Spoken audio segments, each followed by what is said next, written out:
Hi everyone, Gary Sims here. I am back at last with my first Cheltenham 2022 anti-post picks. Those of you that follow me on Twitter, you will know that I've been trying my best to put off putting any picks up until after the Christmas period. I swore to myself that was what I was going to do, and it was quite hard as I have been, looking at horses for Cheltenham since way before that, but I was promising myself I'd hold off.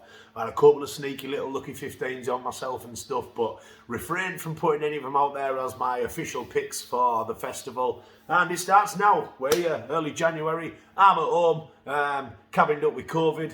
Don't feel like anything wrong, but a failed test means I'm coming up from work at the minute, so it's got me a little bit more time, although working from home, to sit and get this video done and my final bits of studying for my first couple of picks put together. And here at last. Glad to be back. I'm sat in my new, what used to be my garage. It's now my bar room, come cinema room. You can see my hand railing I've had made behind me as a metal worker. That behind me is made out of metal and been painted by Pippa Kirby.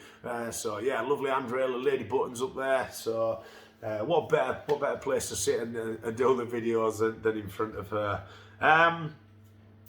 So looking at the festival, putting the bets on that bit later, having seen all the Christmas racing go. There was some fantastic racing over Christmas. It's really opened our eyes. We've had short price favourites like Kilcrook get beat. We've had horses come to the fore. Like one of my selections today that I probably would never have picked out back in November or December as one of my picks. But that is why I've waited, because my picks over the years before Christmas have tended, when I've looked back, not to have been very good. Not many winners in there, so I thought, right, let's change the tactics a little bit this year, see if we can make a bit more profit and wait that little bit longer to try and find some more, I wouldn't say value, because I reckon my picks this year are probably not going to be as big a value as I tend to pick, because I've waited that bit longer, and I'm at the end of the day, I'm here trying to make them pay, make them profitable, rather than just picking out valuable bets. So yeah, fingers crossed, change of tactics can be a little bit better. I do think that some of the races, the markets probably aren't going to change too much now. I can't see, for instance, the Champion Chase changing too much. Shishkin and Energumene at the top of the market, I think, providing they both get to the festival, that'll remain the same. And providing they don't make first, which I think Nick Henderson will do all he can to avoid, he'll want that clash to come at the festival. I can't see him turning up at the Clarence House Chase with Shishkin. I think Energumene will end up there, so I don't think Shishkin will. And yeah, you all know I'm an Energumene fan, but they are the races we want to see. At the end of the day, I can bleat on about how good I think Energumene is. Other people, bleat on to me about how good they think Shishkin is. Well, without seeing the race, we'll never know, will we? So let's hope that they get there and we see these good races, because there's enough races out there, like your Champion Hurdle at the minute. Without appreciate it, it looks pretty, I wouldn't say pretty, completely one-sided and a home run for Honeysuckle, but let's hope Appreciate it gets to that one, because I think it would be a cracking race between him and Honeysuckle. So they're the races we want to see.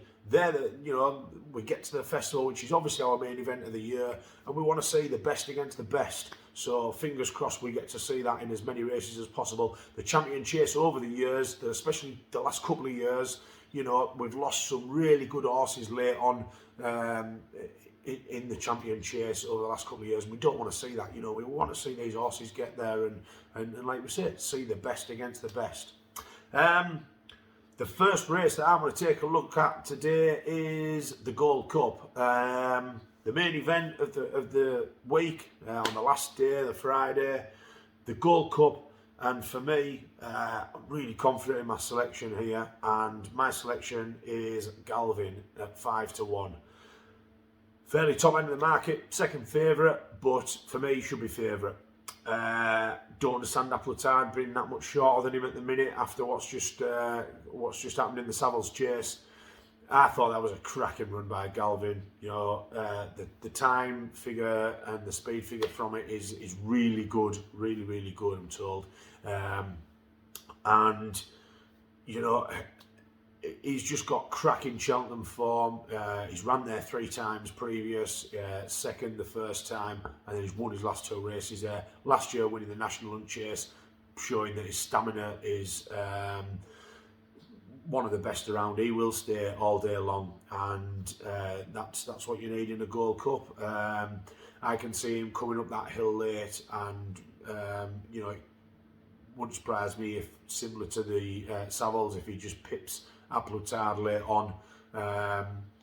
And I just cannot get away from him. I've had a look. I think the Gold Cup is quite a step down from what I thought it was going to be, and probably most of us thought it was going to be. I'm glad I've waited till after Christmas. If I'd have been putting a selection up before Christmas, there's no way it would have been Galvin.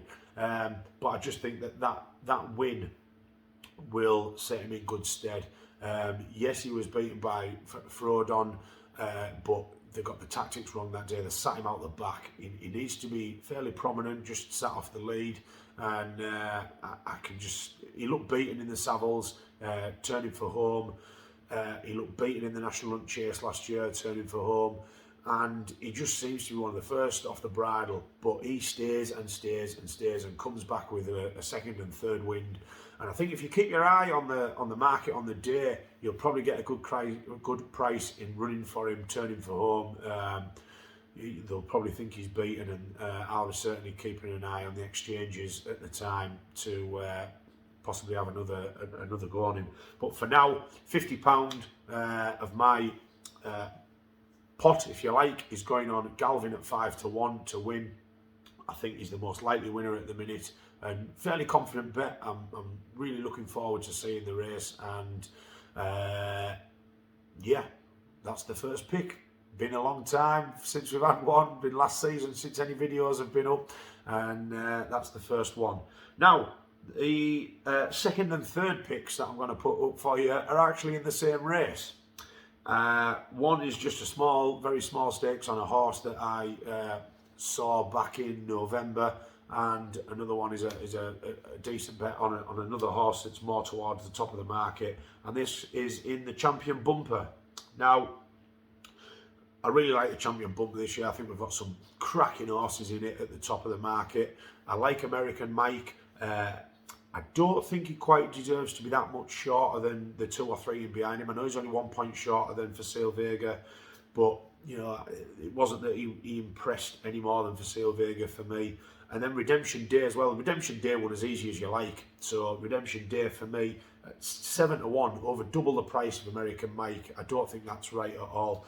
And then Pink in the Park as well, although probably not as good a race, absolutely romped home in its race. And again, at 12-1, I think those prices, I would not put you off backing any of those horses. However, American Mike at 3-1 is a little bit too short for me. I think these horses should be nearer each other, and I would, if American Mike was 5-1, yeah, okay, I could maybe understand it a little bit. It's just a little bit short for me. I was torn between Facile Vega and Redemption Day. Pink in the Park could be a good horse in this, but I'd just like to see it in a little bit of a better class race. But I'm going to go for Redemption Day at 7-1, just because he's almost double the price of Facile Vega. Facile Vega, look at the breeding, massive name to live up to. Quivega, out of Quivega and Walk in the Park. I mean, you don't get no better breeding than that. But Redemption Day for me, the reason I've gone for him is when I was sat watching the racing over the Christmas period, I was just blown away by his performance. That finish, without even being really asked a question by Patrick Mullins, just took off and absolutely put everybody to bed so easily. I think he's going to be a real contender on the day, and hopefully can get the win. And at 7-1, I'm going to put £20 each way. I'm going to cover myself a little bit because I do like the other horses up there at the top end of the market. So I'm going to go £20 each way on Redemption Day.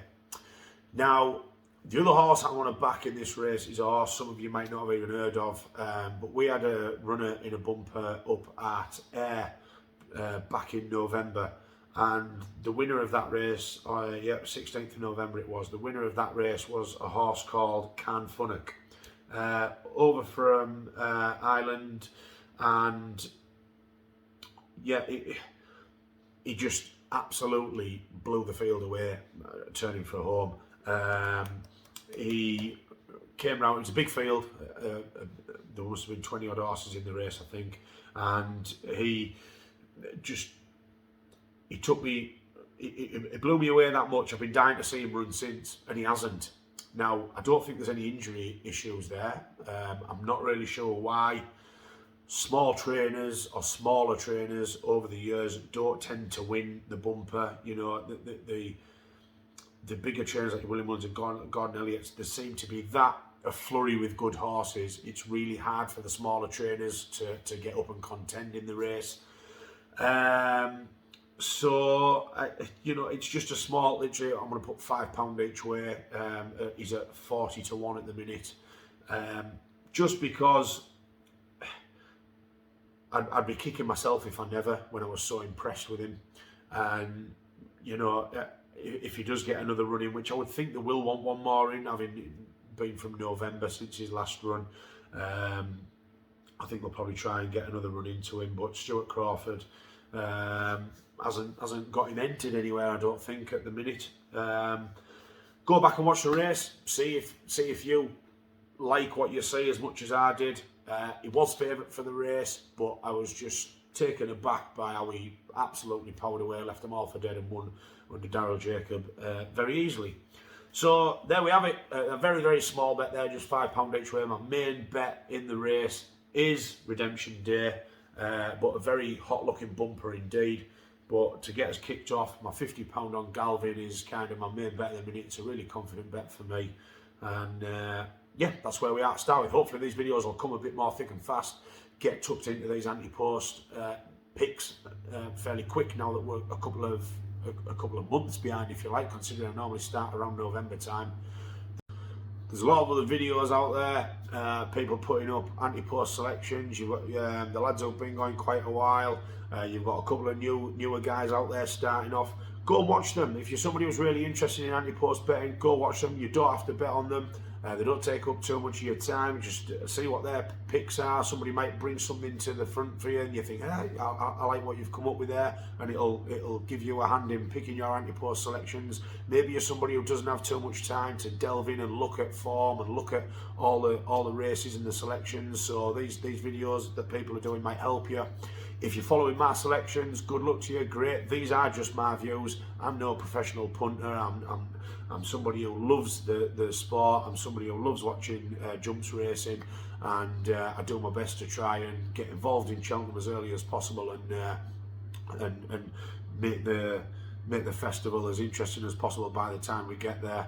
I'll have information coming up on preview nights close at the time. We've got one live coming up locally to where I live, which is in North Yorkshire, and there might be one online. I'm not too sure yet whether I want to do one online or not. But yeah, again, been great to catch up with everyone. Video back at last. If you want to follow me on Twitter at Gary Sivs, I tend to put stuff up on there. If you would like to keep up with these videos, give this video a like and subscribe down below, and you will get notified every time I put one up. These videos are going to come a little bit thicker and faster now that I'm a bit behind. So yeah, great catching up with you all, and we will speak soon. Cheers.